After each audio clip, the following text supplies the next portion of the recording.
সাপটা ধরার চিন্তা ভাবনা করো। ইনশাআল্লাহ কোন জায়গায় একটু দেখাই দেন। এই যে আমার ফুলের যে বাগানটা আছে, এই বাগানের ভিতরে এই সাপটা।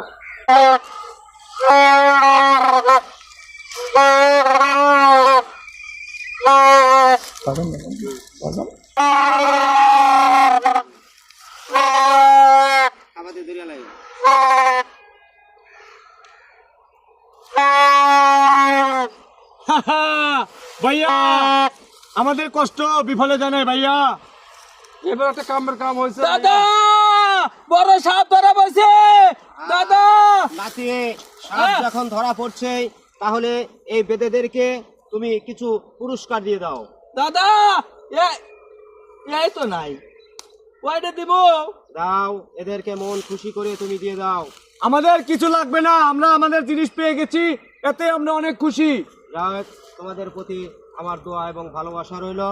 দর্শক ভাই ও বন্ধুরা, যদি আমাদের ভিডিওটি আপনাদের ভালো লাগে, একটি লাইক, একটি শেয়ার, একটি কমেন্ট করে এই ছোট ভাইদের প্রতি ভালোবাসা অর্জন করবেন এবং আমাদের পাশে থাকবেন। সবাইকে ধন্যবাদ। আসসালামু আলাইকুম। এই যে ধরে নিলাম মালটা, মুখটা বন্ধ করে দিয়ে চলো ভাইয়া, এখন আমরা চলে যাই। বাড়িতে ঘুমানো যায় না। লাতি ভাই বলছি যে সাপুরিয়া দেখলে পারে তাদেরকে একটু বাড়িতে ডাইকে আনিস। লাতি ভাই কই রে? লাতি ভাই, দাদা কি হয়েছে?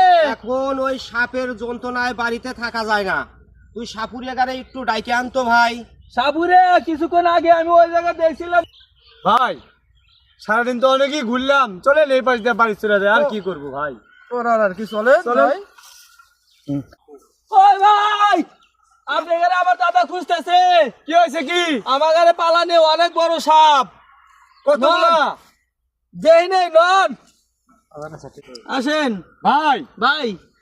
আপনি তো টেনে নিয়ে আসলেন, যদি মালটা পাই তাহলে টাকা পয়সা লাগবে না দাদা। আর যদি মালটা যদি না থাকে দাদা, যদি